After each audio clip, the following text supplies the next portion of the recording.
Welcome to the Human Dignity by Design podcast, where we explore tech law in context and discuss how law and technology can and should be designed to respect human dignity.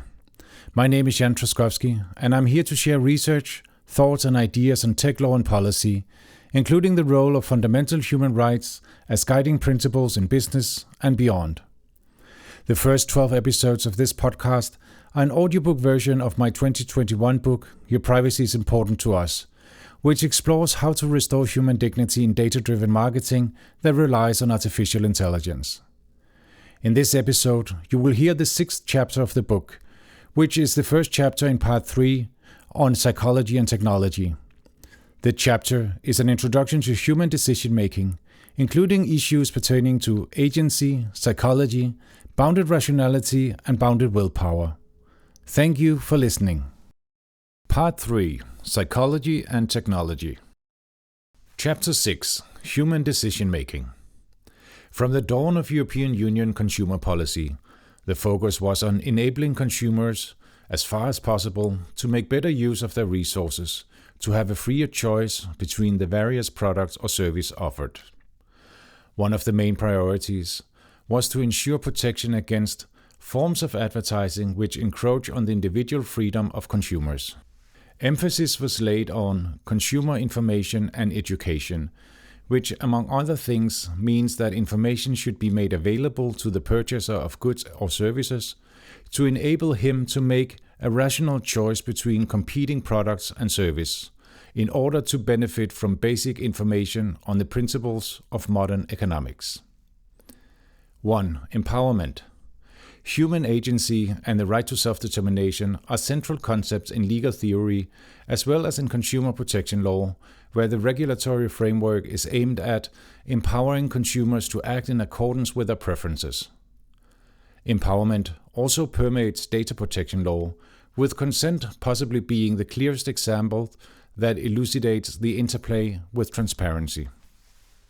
Empowerment in data protection law does not mean that data subjects have absolute control over what data are being processed about them, nor by whom. The processing of personal data must be lawful, no matter what legitimate basis is relied on.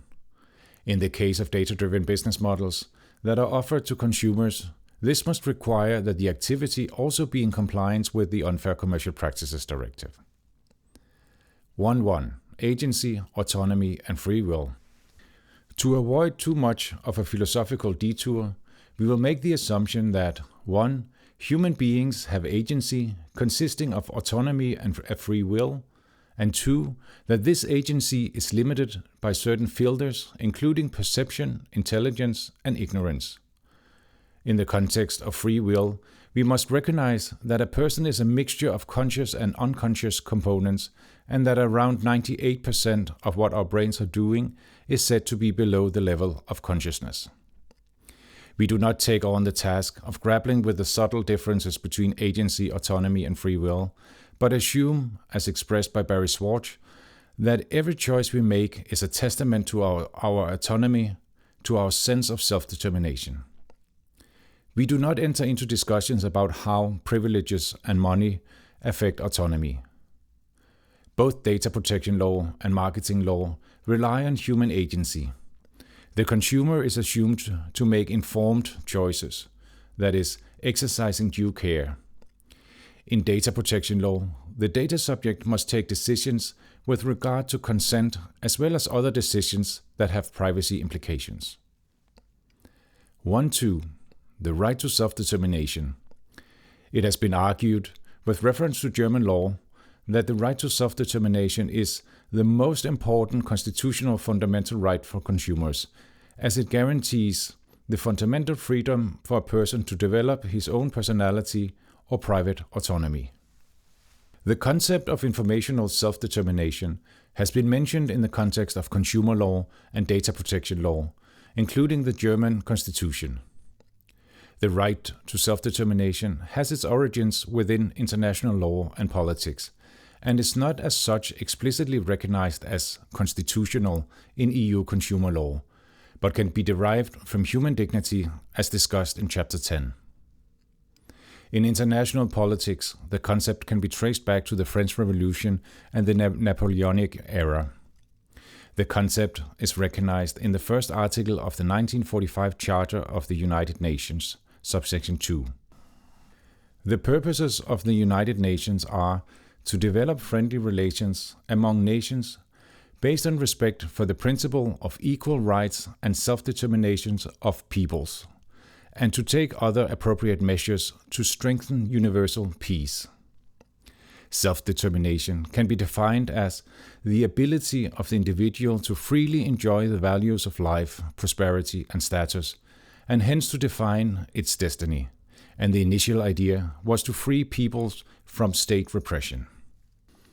The right of self-determination was recognized as a human right in 1966 to ensure that everyone may enjoy civil and political rights as well as economic, social, and cultural rights, where all peoples have the right of self-determination, and by virtue of that right they freely determine their political status and freely pursue their economic, social, and cultural development. The phrase all peoples rather than everyone indicates that this right is a collective right and not a right that can be exercised individually. The right to self-determination is closely linked to additional factors such as education and information to achieve individual empowerment and/or enhanced individualization.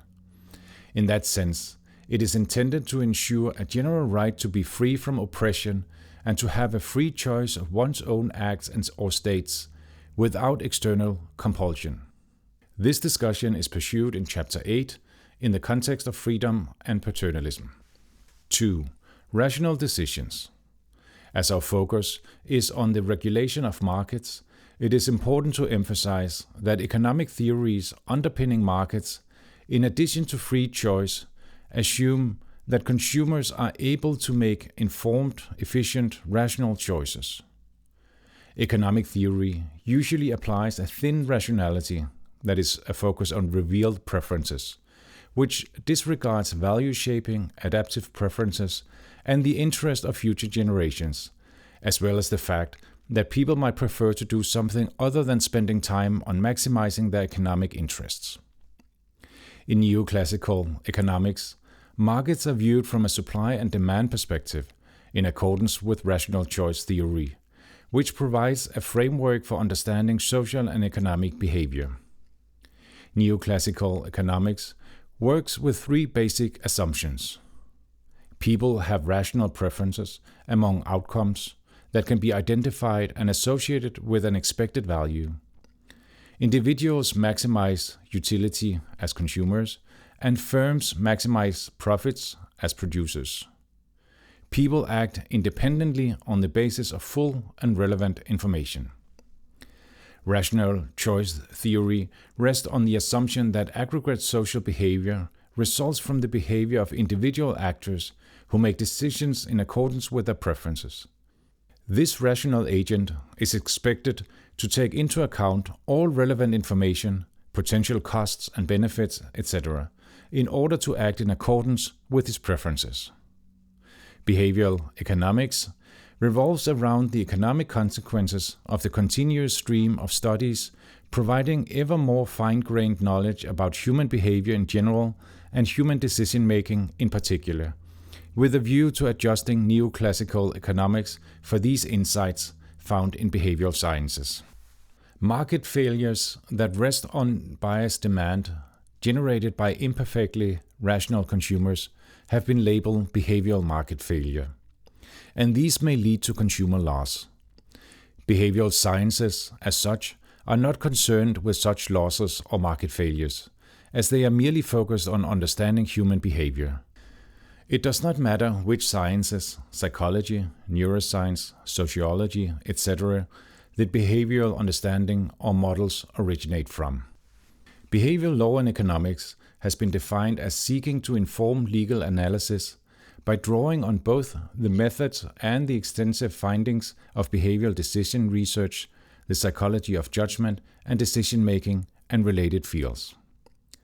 As consumer law is part of economic law, which rest on an ideal of efficient distribution in markets, as discussed in Chapter 3, behavioral sciences are normally used in a behavioral economics setting in this context. 3. Bounded rationality. The brain is extraordinarily efficient, which may be illustrated by the 1997 chess match in which IBM's Deep Blue became the first computer to defeat a reigning world chess champion, Garry Kasparov, under tournament conditions. If we perceive heat emission as a waste product from computing, Kasparov's brain was significantly more efficient than the computer. Computers are improving in efficiency, but we must not forget to praise the human brain for its capacity, which goes far beyond mere data processing. Even the most advanced AI systems are far below the human baseline on any reasonable metric of general intellectual ability. Despite the human brain's efficiency, its goal is to suit the overall fitness of the organism in which it is encapsulated, and not necessarily to follow economic theories. And it is in particular challenged when it is to evaluating symbolic values. Privacy, for instance, may in a commercial context appear both abstract and symbolic. The same is true for risks. Just think of a cyclist with a helmet on his head and a smartphone in his hand. As far back as 1935, it was suggested that practically everything that people want is wanted for some unconscious reason that the average person does not understand, and that apparent reasons are merely excuses. The idea being that we find meaning in and arguments for what we do rather than doing things because we find them to be meaningful or rational in an economic sense. In this vein, Nassim Nicholas Taleb offers the advice not to do things for which you have more than one reason, because by invoking more than one reason, you are trying to convince yourself. The term bounded rationality encapsulates the compromise that the rationality of individuals is limited by the cognitive limitations of their minds, taking into consideration the finite amount of time they have to make decisions. It explores systematic biases and heuristics that separate the beliefs that people have and the choices they make from the optimal beliefs and choices assumed in rational agent models. The part of behavioral sciences that is relevant in this context spans a variety of investigations of human behavior through observations made in scientific experiments, that is, systematic analysis, often in a naturalistic yet controlled environment.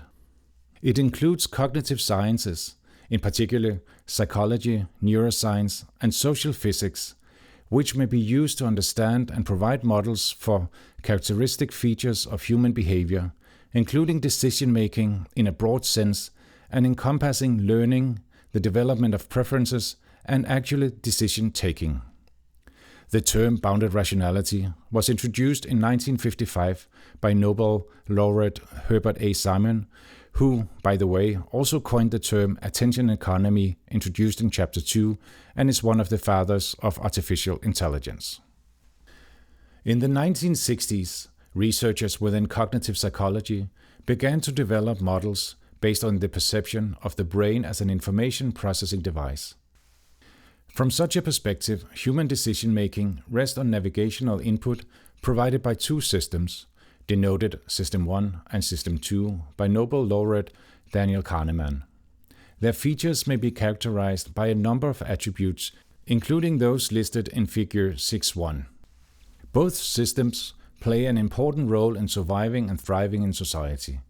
However, it is clear from many experiments that we do not fully control these systems, and, notably, that it is not possible to turn off System 1 completely in order to make rational choices, as envisaged in rational choice theory.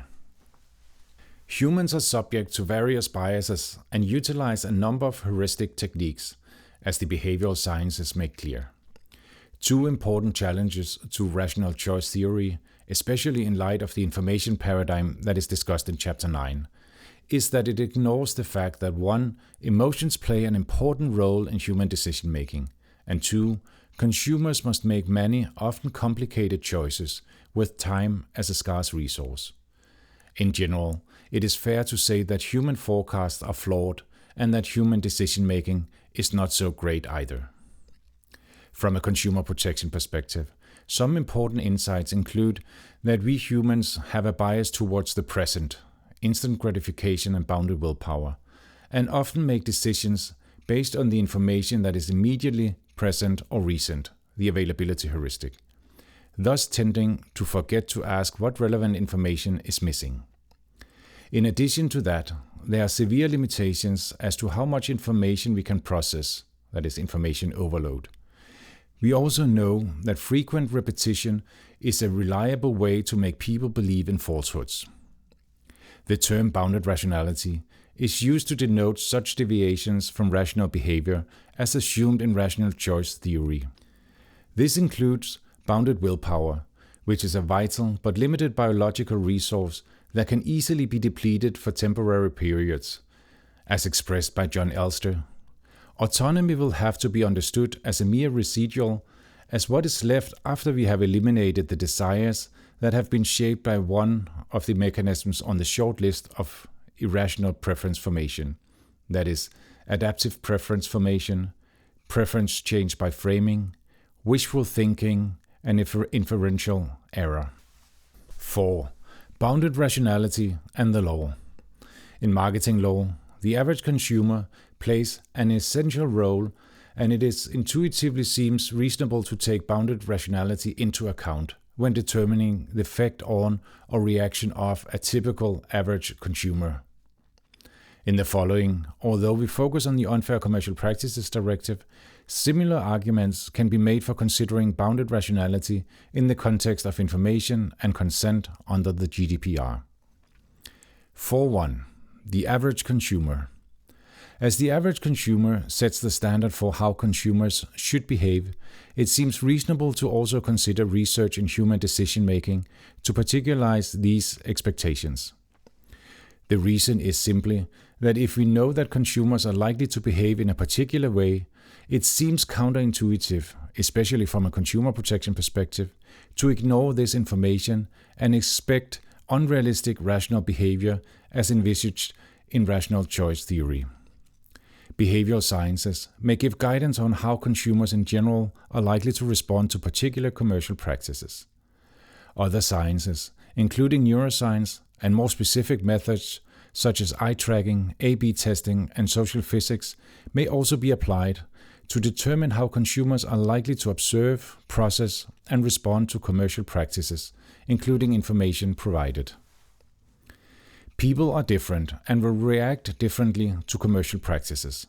More sophisticated individuals may be less likely to suffer negative consequences from a commercial practice that may easily trick less sophisticated consumers. In order to illustrate decision quality, both in general and following a concrete commercial practice, it may be helpful to consider consumers to be represented along a continuum that runs from very sophisticated to very vulnerable. One could assume a normal distribution, that is a bell curve, but the particulars of the distribution in itself are not as relevant as the fact that it is inevitable that some consumers will be negatively affected by virtually any commercial practice, even practices elaborated in good faith. This is one reason why there must be an accepted level of collateral damage in marketing law, which is also recognized in Recital 18, that states that it is appropriate to protect all consumers from unfair commercial practices. However, the Court of Justice has found it necessary to examine the effect on a notional typical consumer. Because the average consumer aggregates a great variety of behaviors, it must necessarily be an abstraction which does not seek to identify one person to represent the group, but rather sets the threshold for an acceptable level of due care to be exercised by consumers. In other words, the law does not protect consumers who fail to exercise this particular level of care. Consumers fail to exercise the care expected of the average consumer for many reasons, including in particular a decision not to, for instance, read information and an inability to, for instance, understand information, both of which prevent them from acting above the expected threshold. In between these extremes are situations where consumers suffer from occasional attention deficit, where even salient details are overlooked or otherwise clear information misunderstood. This applies equally to commercial conducts when consumers fail to recognize them or understand their implication. The Unfair Commercial Practices Directive does not make a distinction among these situations, so consumers who fail to meet the average consumer standard are treated the same way, no matter whether the reason is laziness, time constraints, or cognitive limitations. As argued above, it seems obvious to consult available insights on consumer behavior, which is often of a statistical descriptive nature, when setting the standard for due care that the average consumer is expected to exercise. Statistical evidence may assist judges in determining likely behavior or reaction to a commercial practice, but notably, it cannot establish whether, for instance, a commercial practice is misleading. Despite great variety in consumer behavior, the court must still reach a binary decision as to whether the commercial practice is unlawful. Through this normative assessment, the court sets a threshold for the amount of collateral damage that should generally or specifically be accepted. Research in consumer behavior may be applied either 1. By testing the actual commercial practice, or 2. By extracting general features of human decision-making. There are costs involved in both methods, but the former will usually be more cumbersome and expensive because it requires specific experiments, whereas evidence of general features of human decision-making can be found through literature studies. Even though specific experiments could be more precise as they address the case in question, one must still apply the results in order to establish a behavior that can reasonably be expected from the average consumer. It should also be noted that consumer polls may not be reliable when consumers reflect on how they believe they are affected by marketing. Thus, experts' opinion relying on, for instance, behavioral economics could be cheaper and equally helpful. Using evidence of real consumer behavior may relax requirements for the expected care exercised by the average consumer, as discussed below in the context of the Mars case. This could improve the protection of more vulnerable consumers and possibly lead to a standard closer to the abandoned German benchmark, the casually observing and uncritical average consumer. This definition may be more realistic, even though the standard has been ridiculed by reflecting the image of an infantile, almost pathologically stupid and negligently inattentive average consumer. 4.2. Professional diligence. Traders are likely to have more insight in the particulars of bounded rationality than consumers do, and traders are likely to use these insights in commercial practices with a view to persuading consumers. It follows from the Unfair Commercial Practices Directive and preparatory works that puffery, product placement, brand differentiation, and the offering of incentives are accepted marketing practices. According to the proposal for the directive, the concept of professional diligence is necessary to ensure that normal business practices, which are in conformity with custom and usage, such as the offering of incentives and advertising based on brand recognition or product placement, are not contrary to the requirement of professional diligence. It is not clear from the context why these practices are legitimate and how the trader should obtain knowledge of this. Incentives in the guise of sale promotions are likely to utilize flaws in human decision-making, and thereby imposes a risk of distorting the economic behavior of the average consumer. The trader is the professional party, and the standard of professional diligence could include expectations as to his knowledge of how consumers in general are likely to react to particular commercial practices, as expressly mentioned in the context of vulnerable consumers. It is, on the other hand, obvious that the application of behavioral sciences in the context of the average consumer is more straightforward than in this context. In order to seek a general applied objective standard, the directive makes no reference to the trader's subjective intention behind a commercial practice. It is, however, not the same as ruling out the possibility of considering the likely purpose of particular commercial practices. In a UK case concerning commercial practices, it was said that, "I believe that the defendant's business model is designed and calculated to take advantage of the naivety and inexperience of the average consumer by using gym clubs at the lower end of the market." It lies in the model of the Unfair Commercial Practices Directive that courts should consider both the effect, economic distortion, and professional diligence.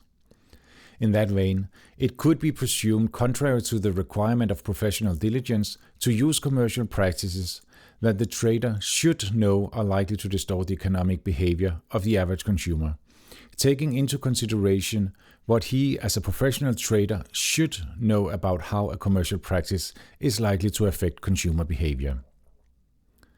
4.2.1. Information.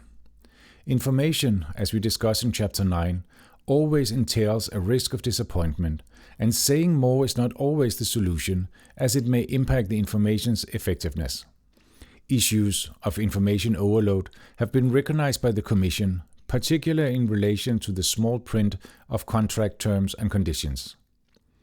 To a large extent, information may primarily benefit consumers who are more sophisticated than the average consumer and who are in fact reasonably observant and circumspect.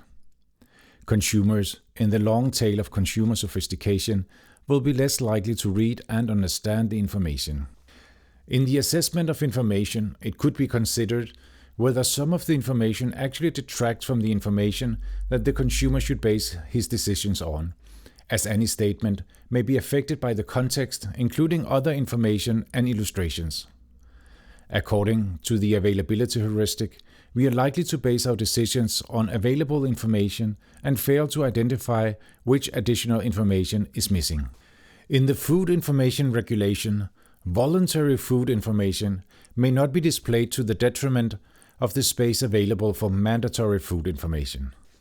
A similar approach could, for instance, be relevant in cases where the consumer is likely to spend little time on the decision, as in impulse buying, or where irrelevant information is presented in a way that distracts the consumer's attention, for instance, extraordinarily long copy when conveying important information, thus wasting precious time dedicated to understanding the details. In the assessment of professional diligence, it could be helpful to consider possible improvements that could increase the average consumer's understanding of the commercial practice and of how difficult and/or expensive these improvements would be. The burden of proof would lie with the plaintiff, for instance, an enforcement authority, who would have to specify alternatives for the courts to consider. To some extent, this reverse standard, that is to suggest improvements rather than proving failure to comply with the standard of professional diligence, is introduced in the context of misleading omissions, where the trader is required to reveal information that is material for the consumer to take an informed transactional decision, and where the plaintiff may argue that omitted information is material. In particular, the requirement of disclosing information or redesigning the choice architecture may be greater when the commercial practice is likely to take advantage of bounded rationality. In general, there is no economic reason not to require traders to increase or decrease the amount of information useful for consumers to make more informed choices. That is, if they can correct inadequate levels of information on the part of the consumer in a cost-effective way, their practices could be presumed unfair if they do not engage in these educational or corrective actions. Ideally, marketing should convey information that is meaningful for the decision that the consumer is about to make.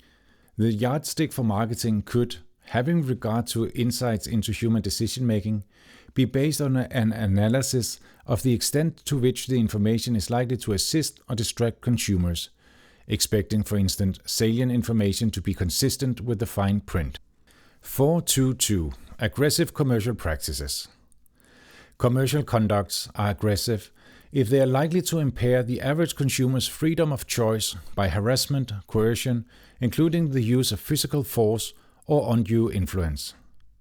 It could, in particular, be considered whether the trader's exploitation of bounded rationality or bounded willpower could amount to undue influence, which is defined as exploiting a position of power in relation to the consumer so as to apply pressure even without using or threatening to use physical force in a way which significantly limits the consumer's ability to make an informed decision. As mentioned above, traders are, in contrast to consumers, often well informed about consumers' biases and heuristics. An illustrative example can be found in several airports, where visitors, in order to get to their gates, are forced to wander through the shop immediately after security, sometimes with a somewhat concealed escape route for people with allergies. This is a behaviorally informed and probably profitable nudge to make visitors spend more time and money in the store. This solution allows travelers who intend to buy to get to their gates faster, but it is not unlikely that at least some visitors will take a transactional decision that they would not have taken otherwise. In determining whether a commercial practice uses undue influence, it follows from Article 9 of the Unfair Commercial Practices Directive that account shall be taken of, for instance, its timing, location, nature or persistence, and the exploitation by the trader of any specific misfortune or circumstance of such gravity as to impair the consumer's judgment, of which the trader is aware, to influence the consumer's decision with regard to the product. Thus, at least in some instances, the exploitation of known flaws in human decision-making must be contrary to the requirement of professional diligence. 4.3. The Court of Justice of the European Union's application of behavioral sciences. Historically, the Court of Justice has favored consumers' logical inferences rather than their pragmatic, emotional inferences. This can be illustrated by the Mars case, where the marking of plus 10% on the wrapping of ice cream bars occupied approximately 30% of the total surface area of the wrapping. The court found that the average consumer was expected to know that there is not necessarily a link between the size of a publicity marking and the size of that increase, thus ignoring likely pragmatic inferences from the package design. In that vein, it should be emphasized that pictures are more efficient in conveying information than written letters that need to be processed. An experiment has shown that consumers overestimate the extra value when confronted with an oversized indication. A subsequent study did not produce empirical evidence of a clear influence on the transactional decision of consumers. There is substantial focus on behavioral sciences in a consumer law context, in the European Union and elsewhere, including in the guise of nudge units. The European Parliament has suggested that targeted funding be allocated to consumer research projects, especially in the field of consumer behavior and data collection, to help design policies that meet the need of consumers. The Court of Justice of the European Union has not yet explicitly adopted behavioral sciences in its case law, but it has, in the context of aggressive practices in the directive's annex, recognized that traders may exploit psychological effects in order to induce the consumer to make a choice which is not always rational. The Commission, in its first staff working document concerning the Unfair Commercial Practices Directive, has acknowledged that the understanding of consumers' skills, knowledge, and assertiveness is essential if consumer policy measures are to correspond to their actual daily behavior, as opposed to textbook models of what they do.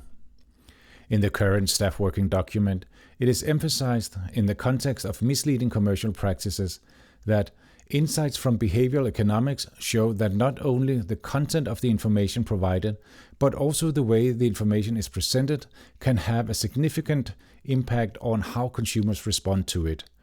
And for this reason, Article 6 explicitly covers situations where commercial practices are likely to deceive consumers in any way, including overall presentation, even if the information provided is factually correct. In the context of food labeling, the Court of Justice of the European Union assumes that consumers whose purchasing decision depend on the composition of the products in question will first read the mandatory disclosures in the list of ingredients. However, in the Tikane case, the court emphasized that the assessment of whether labeling is misleading must take into account the words and depictions used as well as the location, size, color, font, language, syntax, and punctuation of the various elements on the fruit tea's packaging. The case concerned the packaging of a fruit tea, Felix Raspberry and Vanilla Adventure, which among other things comprised 1. Depictions of raspberries and vanilla flowers, 2. The indication fruit tea with natural flavorings, and 3. A seal with the indication only natural ingredients. The fruit tea did not contain any vanilla or raspberry constituents or flavorings, and the list of ingredients correctly stated that it contained natural flowering with a taste of, among other things, vanilla and raspberry. The Court of Justice of the European Union stated that even a correct list of ingredients may in some situations not be capable of sufficiently correcting the consumer's erroneous or misleading impression that stems from other items on the packaging. Even though it could seem like the Court of Justice recognizes findings within behavioral sciences, the Tikane decision could also be seen as a confirmation that a list of ingredients normally can correct misleading statements seen elsewhere on the product, even though depictions on the packaging are likely to have much greater influence on consumer choices than the list of ingredients. The average consumer standard can be set to establish a reasonable level of cognitive ability and a reasonable time that the consumers should spend on gathering and understanding information. This is clear from an Advocate General's assumption that the average consumer is expected to spend the time to take note of the information on a food label before acquiring the product for the first time, and that he has the cognitive ability to assess the value of that information.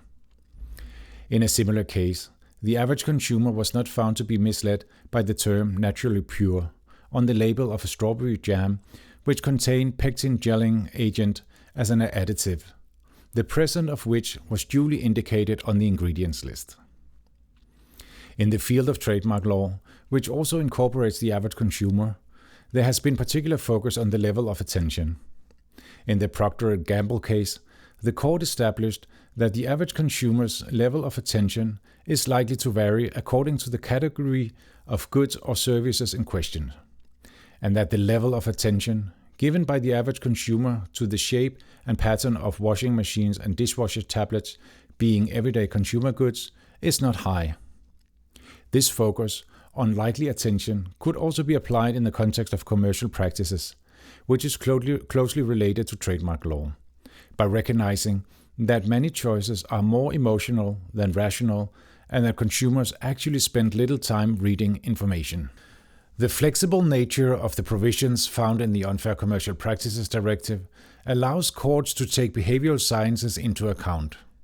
There is, however, no substantial evidence that a behavioral turn is found in case law of the Court of Justice of the European Union concerning unfair commercial practices. The two decisions concerning the level and nature of attention could be perceived as small steps towards the Court of Justice recognition and application of finding within behavioral sciences, possibly first steps away from the information paradigm towards a broader communication paradigm, as we discuss in Chapter 9. Future case law will reveal the trajectory of applying behavioral sciences, and future revision of the Unfair Commercial Practices Directive should, under all circumstances, be more explicit on this matter.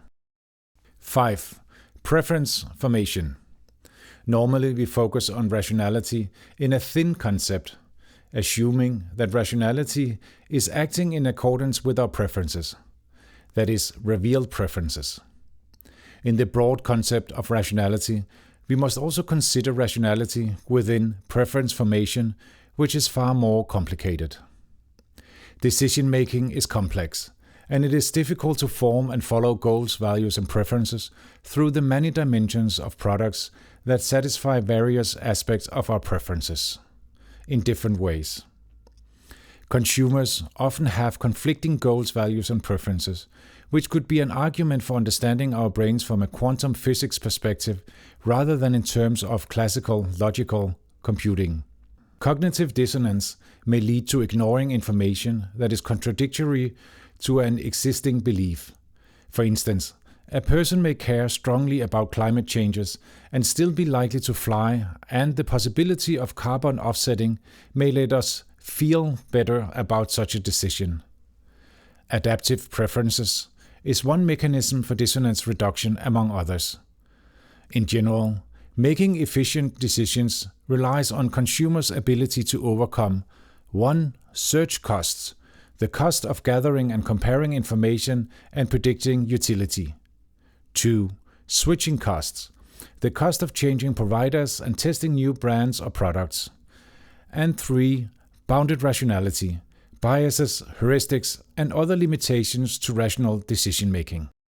Research indicates that consumers have difficulty in choosing products that best fit their stated preferences despite truthful information.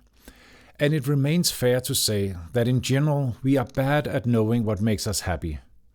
Biases and heuristics may in this light be seen as a necessary shortcut for survival, and probably the reason why most people, after all, often manage to make some relatively good choices. 5.1. Storytelling and framing effects. The greatest achievement of the human brain may be its ability to imagine things that do not exist, our capacity for ideas, which allows us to anticipate the future. It is hard to overestimate the role of narratives in this vein. Storytelling is what we tell ourselves and others, and what makes it easier to live in a complicated world. It is a fallacy that is associated with our vulnerability to overinterpretation and our predilection for compact stories over raw truth. In his account of the role of intersubjectivity throughout history, Yuval Noah Harari emphasizes that many of history's most important drivers are intersubjective. Law, money, gods, nations. That is, they exist in reality because we have faith in them. We could add cryptocurrencies and non-fungible tokens to the list.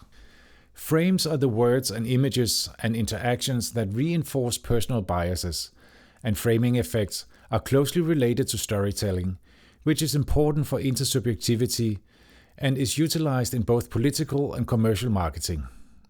As observed by Daniel Kahneman, framing effects are not a laboratory curiosity, but a ubiquitous reality. As an example, it has been proven that when identical options are described in different terms, people often shift their choices. For example, if a choice is described in terms of gains, it is often treated differently than if it is described in terms of losses. This shift demonstrates the concept and power of framing. 5.2. Cognitive overload and rational apathy. Decisions are a function of a number of decision rules, including human limitations, that is motivation, knowledge and ability, circumstances, that is opportunity, time pressure, distraction and presentation, and the nature of the decision, that is importance and frequency. The less experience and knowledge we have, the more information we may need to comprehend the information in the context of our goals, values and preferences in order to make good decisions. For markets to be efficient, consumers must be both active and competent, which entails not only that consumers have cognitive abilities to make efficient choices, but also that they take the time to make such decisions. Consumers must make a tremendous amount of decisions every day. Transactional decisions, the term used in the UCPD, are expected, in general, to be based on the consumer's goals, experience, and available information. In order for consumers to make decisions that match their goals, values, and preferences, they process available information and react to conduct based on both a logical and emotional response. A rational decision relies on both time and cognitive abilities, that is, the consumer's processing power or bandwidth. Both factors are available in limited amounts for all purchase decisions, and the availability will depend on both the consumer, that is, spent time and cognitive bandwidth, and the circumstances, for instance, urgency and complexity. As decision quality to a large extent relies on both cognitive power and time spent on making the decision, it is obvious that consumers influence decision quality by the time and attention they devote to the decision. Research within behavioral sciences may be used when considering how much time the average consumer is expected to spend on their decisions. It is, for instance, found that many choices in stores are based on brand names alone, and often consumers do not look at the back of product packages. In this vein, it should be noted that longer time for consideration does not necessarily lead to better decisions. Emotions are important for decision making, and may in certain situations be a better apparatus for decision making than our rational minds, especially from a cost-benefit perspective. However, our emotional apparatus is designed for linear causality, which is easily fooled by randomness. And the more information we have, the more likely we are to drown in it. These insights may play an important role in determining which behavior can reasonably be expected from an average consumer. Cognitive overload, including choice overload and information overload, may be a function of complexity, which can be a serious problem in the context of decision making. There is a cost to having an overload of choice. Given the limitations in time, rationality, willpower, cognition, memory, and experience, it may in fact be an efficient strategy to ignore information, that is rational apathy or deliberate ignorance, and just trust one's intuition, especially in situations where the consumer has made up his mind and only seeks to rationalize the decision. These issues are only corroborated by the fact that consumers often have no ability to influence the terms of service they are presented with online. As expressed by Yuval Noah Harari, in the 21st century, censorship works by flooding people with irrelevant information. Today, having power means knowing what to ignore. 6. Influencing human decision-making.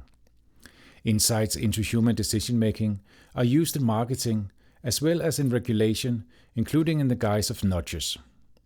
Their role in marketing is discussed below, and the latter is discussed in Chapter 8, in the context of paternalism.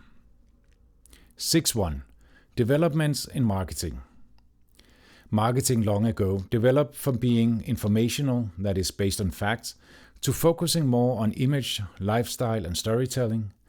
The latter seeks to associate a certain image or story with a brand, and it is often more difficult to determine the extent to which image and lifestyle advertising is misleading or aggressive, as such advertising usually does not convey verifiable information.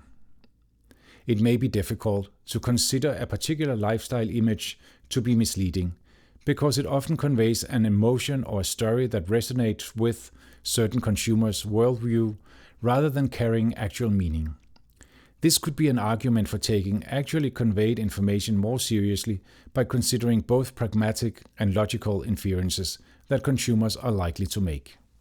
It could be argued, for example, that the use of natural imagery such as grass and flowers in the marketing of gasoline can be misleading, as it should suggest that gasoline is friendly to the environment.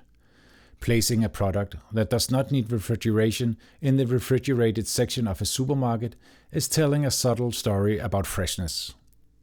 In addition to the shift from information to image marketing, traders have also gained access to more refined ways of targeting particular groups and segments of consumers, including by means of personal data, as we discuss in the following chapters. To elucidate some of the content in the Advertiser's Toolbox, we make a brief introduction to some findings by Robert B. Cialdini. 6.2. Cialdini's Principles of Persuasion.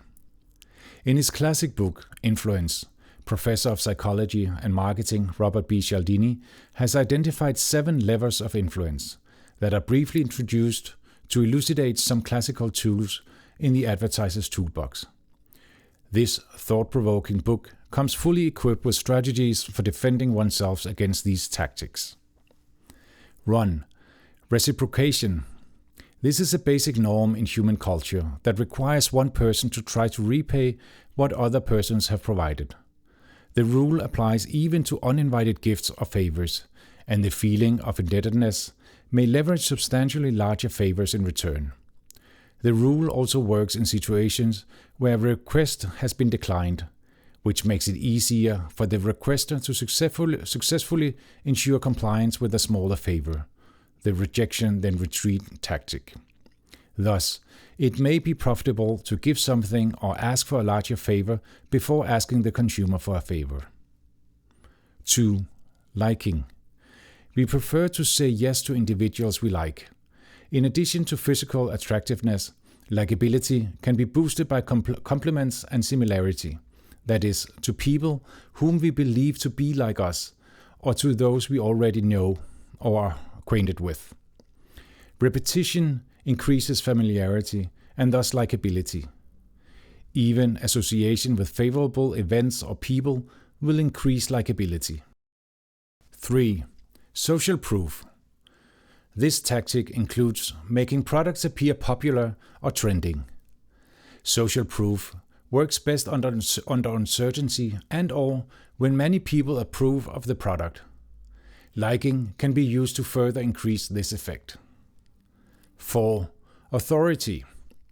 Use of an authority or just symbols such as titles and uniforms in marketing may work as mental shortcuts for quality, approval, or recommendation. 5. Scarcity.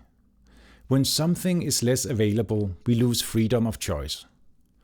Due to loss aversion, we assign more value to opportunities that are less available. The tactic is used by stating that availability is limited or by providing deadlines. We are more susceptible to this tactic if we have to compete with others, as in 2 people from Denmark are also looking at this limited offer. 6. Commitment and consistency. We are more willing to agree to requests when we have given an initial commitment.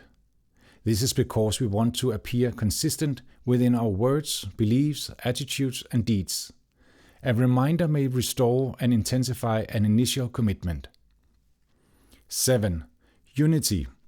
This principle is about establishing a we-ness in tribes that leads to group solidarity, that is, increased agreement with and influence from members of this tribe. Shared identities may be based on kinship, geography, tastes, etc. This may also include being friends on social media.